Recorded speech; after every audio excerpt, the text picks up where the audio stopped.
आज हम इस वीडियो में पंचलाइट कहानी को जानेंगे कि पंचलाइट कहानी क्या है। पंचलाइट श्री फणेश्वर नाथ रेणु द्वारा रचित एक आंचलिक कहानी है, जिसमें रेणु जी ने ग्रामीण परिवेश के साथ साथ एक आंचलिक परिवेश को अत्यंत सुंदरता के साथ उभारा है।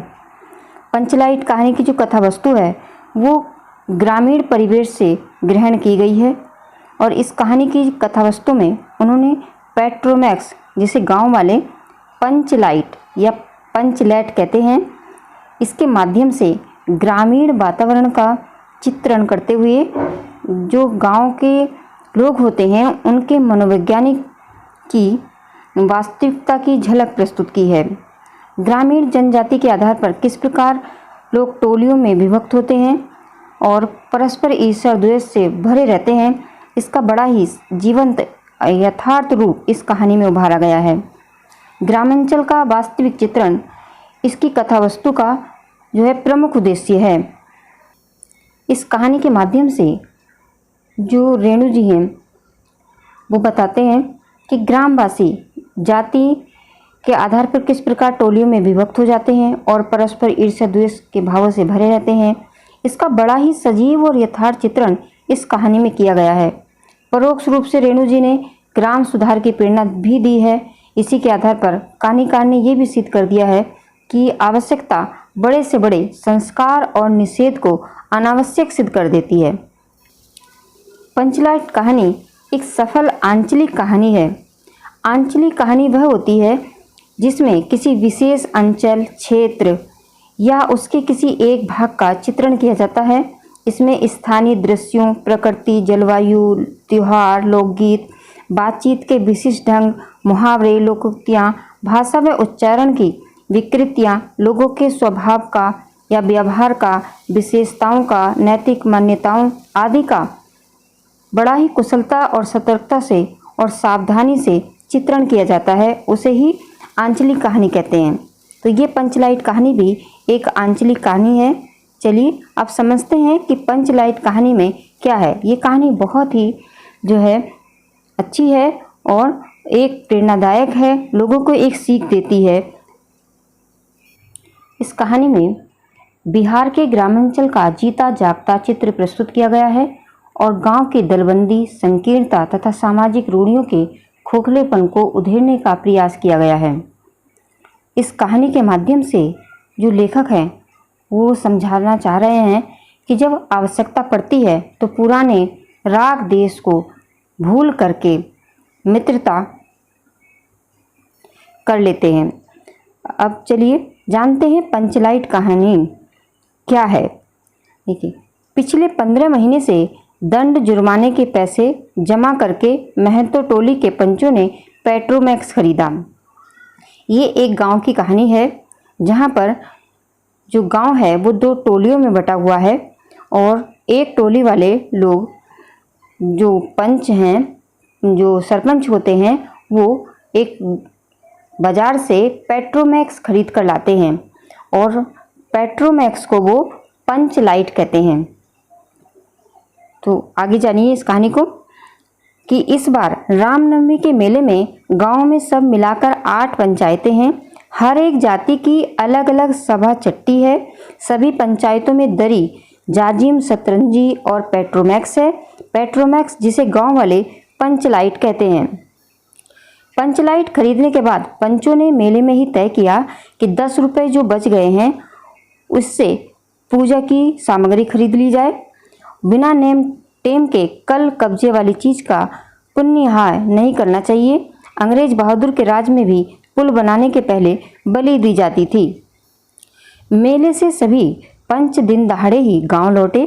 सबसे आगे पंचायत का छड़ीदार पंचलाइट का डिब्बा माथे पर लेकर और उसके पीछे सरदार, दीवान और पंच वगैरह। गांव के बाहर ही ब्राह्मण टोली के फुटंगी जहां ने टोक दिया, कितने में लालटेन खरीद हुआ? मैं तो देखते नहीं पंचलैट है। बामन टोली के लोग ऐसे ही बात करते हैं। अपने घर की डिबरी को भी बिजली बत्ती कहेंगे और दूसरे के पंचलैट को लालटेन। टोले भर के लोग जमा हो गए औरत मर्द बूढ़े बच्चे सभी काम काज छोड़कर दौड़ आए। चल रे चल, अपना पंचलैट आया है। पंचलैट। छड़ीदार अगनू महतू रह रहकर लोगों को चेतावनी देने लगा। हाँ, दूर से, जरा दूर से, छू छा मत करो, ठेस न लगे। सरदार ने अपनी स्त्री से कहा, सांझ को पूजा होगी, जल्दी से नहा धोकर चौका पीढ़ी लगाओ। टोले की कीर्तन मंडली के मूल गैन ने अपने भगतिया पक्षकों को समझाकर कहा, देखो आज पंचलैट की रोशनी में कीर्तन होगा। बेताले लोगों से पहले ही कह देता हूँ, आज यदि आखिर धरने में डेढ़ बेड़ हुआ तो दूसरे दिन से एकदम बेकाट। औरतों की मंडली में गुलरी काकी गोसाई का गीत गुनगुनाने लगी। छोटे छोटे बच्चों ने उत्साह के मारे बेवजह शोरगुल मचाना शुरू किया। सूरज डूबने के 1 घंटा पहले ही टोले भर के लोग सरदार के दरवाजे पर आकर खड़े हो गए। पंचलैट, पंचलैट। पंचलैट के सिवा और कोई गप नहीं, कोई दूसरी बात नहीं। सरदार ने गुड़गुड़ी पीते हुए कहा। दुकानदार ने पहले सुनाया, पूरे 5 कौड़ी 5 रुपया। मैंने कहा, दुकानदार साहब ये मत समझिए कि हम लोग एकदम देहाती हैं, बहुत बहुत पंचलाइट देखा है। इसके बाद दुकानदार मेरा मुंह देखने लगा, बोला, लगता है आप जाति के सरदार हैं। ठीक है, जब आप सरदार होकर खुद पंचलैट खरीदने आए हैं तो जाइए, पूरे 5 कौड़ी में आपको दे रहे हैं। दीवान जी ने कहा, अलबत्ता चेहरा परखने वाला दुकानदार है। पंचलैट का बक्सा दुकान का नौकर देना नहीं चाहता था। मैंने कहा, देखिए दुकानदार साहब, बिना बक्सा पंचलैट कैसे ले जाएंगे। दुकानदार ने नौकर को डांटते हुए कहा, क्यों रे, दीवान जी की आंखों के आगे धूर खेल करता है, दे दो बक्सा। टोले के लोगों ने अपने सरदार और दीवान को श्रद्धांजलि भरी निगाहों से देखा। छड़ीदार ने औरतों की मंडली में सुनाया, रास्ते में सन सन बोलता है पंचलैट। लेकिन ऐन मौके पर लेकिन लग गया। रुदल शाह बनिए की दुकान से 3 बोतल किरासन तेल आया और सवाल पैदा हुआ, पंचलैट को जलाएगा कौन। यह बात पहले किसी के दिमाग में नहीं आई थी। पंचलैट खरीदने के पहले किसी ने न सोचा, खरीदने के बाद भी नहीं। अब पूजा की सामग्री चौकी पर सजी हुई है, कीर्तनिया लोग खोल ढोल करताल खोलकर बैठे हैं और पंचलैट पड़ा हुआ है। गांव वालों ने आज तक कोई ऐसी चीज़ न खरीदी जिससे जलाने बुझाने का झंझट हो। कहावत है ना भाई रे, गाय लूँ तो दूहे कौन, लो मजा। अब इस कल कब्जे वाली चीज़ को कौन बाले। ये बात नहीं है, गांव भर में कोई पंचलैट जलाने वाला नहीं। हर एक पंचायत में पंचलैट है, उसके जलाने वाले जानकार हैं। लेकिन सवाल ये है कि पहली बार नेम टेम करके शुभ लाभ करके दूसरी पंचायत के आदमी की मदद से पंचलैट जलेगा। इससे तो अच्छा है कि पंचलैट पड़ा रहे, जिंदगी भर ताना कौन सहे। बात बात में दूसरे टोली के लोग कूट करेंगे, तुम लोगों का पंचलैट पहली बार दूसरे के हाथ से। ना ना, पंचायत की इज्जत का सवाल है, दूसरे टोले के लोगों से मत कहिए। चारों ओर उदासी छा गई, अंधेरा बढ़ने लगा। किसी ने अपने घर में आज डिबरी भी नहीं जलाई थी। आज पंचलैट के सामने डिबरी कौन बालता है। सब किए कराए पर पानी फिर रहा था। सरदार, दीवान, छड़ीदार के मुंह में बोली नहीं, पंचों के चेहरे उतर गए थे। किसी ने दबी आवाज में कहा, कल कब्जे वाली चीज का नखरा बहुत बड़ा होता है। एक नौजवान ने आकर सूचना दी, राजपूत टोली के लोग हंसते हंसते पागल हो रहे हैं। कहते हैं, कान पकड़कर पंचलैट के सामने 5 बार उठो बैठो, तुरंत जलने लगेगा। पंचों ने सुनकर मन ही मन कहा, भगवान ने हंसने का मौका दिया है, हंसेंगे नहीं। एक बूढ़े ने लाकर खबर दी, रुदल शाह बनिया भारी बतंगड़ आदमी है, कह रहा है पंचलैट का पंपू जरा होशियारी से दे देना। गुलरी काकी की बेटी मुंडरी के मुंह में बार बार एक बात आकर मन में लौट जाती है। वह कैसे बोले। वह जानती है कि गोधन पंचलैट बालना जानता है, लेकिन गोधन का हुक्का पानी पंचायतों से बंद है।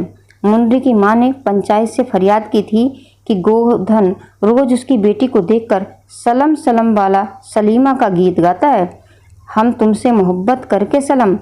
पंचों की निगाह पर गोधन बहुत दिनों से चढ़ा हुआ था। दूसरे गांव से आकर बसा है गोधन, और अब तक टोले के पंचों को 5 सुपारी खाने के लिए भी कुछ नहीं दिया। परवाह ही नहीं करता है। बस पंचों को मौका मिला, 10 रुपया जुर्माना, न देने से हुक्का पानी बंद। आज तक गोधन पंचायत से बाहर है। उससे कैसे कहा जाए, मुनरी उसका नाम कैसे ले, और उधर जाति का पानी उतर रहा है। मुनरी ने चालाकी से अपनी सहेली के कनेली के कान में बात डाल दी। कनेली चिगो चिग चिन।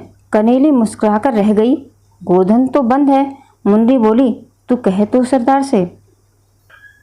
गोधन जानता है पंचलेट बालना। कनेली बोली, कौन? गोधन जानता है बालना, लेकिन सरदार ने दीवान की ओर देखा और दीवान ने पंचों की ओर। पंचों ने एक होकर हुक्का पानी बंद किया है। सलीमा का गीत गा गा कर आंख का इशारा मारने वाले गोधन से गांव भर के लोग नाराज थे।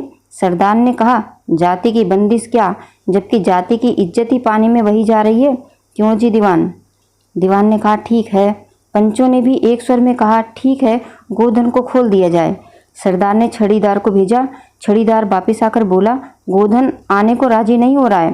कहता है पंचों की क्या पड़तीत है, कोई कल कब्जा बिगड़ गया तो मुझे ही दंड जुर्माना भरना पड़ेगा। छड़ीदार ने रोनी सुनत बनाकर कहा, किसी तरह गोधन को राजी करवाइए, नहीं तो कल से गांव में मुंह दिखाना मुश्किल हो जाएगा। गुलरी काकी बोली, जरा मैं देखूं कह के। गुलरी काकी उठकर गोधन के झोपड़े की ओर गई और गोधन को मना लाई। सभी के चेहरे पर नई आशा की रोशनी चमकी। गोधन चुपचाप पंचलेट में तेल भरने लगा। सरदार की स्त्री ने पूजा की सामग्री के पास चक्कर काटती हुई बिल्ली को भगाया। कीर्तन मंडली का मूलगैन मूर्छल के बालों को संवारने लगा। गोधन ने पूछा, स्प्रीट कहाँ है? बिना स्प्रीट के कैसे चलेगा? लो मजा, अब ये दूसरा बखेड़ा खड़ा हुआ। सभी ने मन ही मन सरदार, दीवान और पंचों की बुद्धि पर अविश्वास प्रकट किया। बिना बूझे समझे काम करते हैं ये लोग। उपस्थित जन समूह में फिर मायूसी छा गई। लेकिन गोधन बड़ा होशियार लड़का है, बिना स्प्रीट के ही पंचलेट जलाएगा। थोड़ा गरी का तेल ला दो। मुंडी तोड़कर गई और एक मलसी गरी का तेल ले आई। गोधन पंचलेट में पंप देने लगा। पंचलेट की रोशनी थैले में धीरे धीरे रोशनी आने लगी। गोधन कभी मुंह से फूंकता, कभी पंचलेट की चाबी घुमाता। थोड़ी देर के बाद पंचलेट से सनसनाहट की आवाज़ निकलने लगी और रोशनी बढ़ती गई। लोगों के दिल का मैल दूर हो गया। गोधन बड़ा काबिल लड़का है। अंत में पंचलाइट की रोशनी से सारी टोली जगमगा उठी तो कीर्तनिया लोगों ने एक स्वर में महावीर स्वामी की जय ध्वनि के साथ कीर्तन शुरू कर दिया। पंचलाइट की रोशनी में सभी के मुस्कुराते हुए चेहरे स्पष्ट हो गए। गोधन ने सबका दिल जीत लिया। मुंडी ने हसरत भरी निगाह से गोधन की ओर देखा। आंखें चार हुईं और आंखों ही आंखों में बातें हुईं। कहा, सुना माफ करना, मेरा क्या कसूर। सरदार ने गोधन को बहुत प्यार से पास बुलाकर कहा, तुमने जाति की इज्जत रखी है, तुम्हारा 7 खून माफ। खूब गाओ सलीमा का गाना। गुलरी काकी बोली, आज रात मेरे घर में खाना गोधन। गोधन ने एक बार फिर मुंडी की ओर देखा। मुनरी की पलकें झुक गईं। कीर्तनिया लोगों ने एक कीर्तन समाप्त कर जय ध्वनि की। जय हो। पंचलेट के प्रकाश में पेड़ पौधों का पत्ता पत्ता पुलकित हो रहा था। कहानी का शीर्षक पंचलाइट, जो पूरी कहानी का केंद्र बिंदु है। कहानी का शीर्षक कौतूहलपूर्ण, संक्षिप्त होते हुए अत्यंत ही सारगर्भित है। कहानी में मुनरी तथा सरदार के अंतर्द्वंद्व का बड़ा ही स्वाभाविक चित्रण पेट्रोमैक्स के न जला पाने पर तथा दूसरे टोली वालों से हुआ। ये बहुत ही अंतर्द्वंद इस कहानी में दिखाया गया है। कहानी में कौतूहल शीर्षक के प्रारंभ से ही हो जाता है और अंत तक बना रहता है, जिसके कारण कहानी अत्यंत ही मनोरंजक और आकर्षक हो जाती है। तो मुझे आशा है कि ये कहानी आपको बहुत ही अच्छी तरह से समझ में आ गई होगी। इस वीडियो में हमने पंचलाइट की कहानी को जाना। दूसरी वीडियो में हम इस पंचलाइट की कहानी की समीक्षा को समझेंगे। ये पंचलाइट कहानी कक्षा 12 के छात्रों के लिए बहुत ही अति आवश्यक है। ये बोर्ड परीक्षा में अक्सर आती है, इसलिए इस कहानी को बहुत ही अच्छी तरह से बोर्ड परीक्षा में बैठने वाले बच्चे अच्छी तरह से इसको समझ लें और इस वीडियो को अपने मित्रों के साथ शेयर करें ताकि इस वीडियो का लाभ सभी छात्रों को मिल सके। धन्यवाद।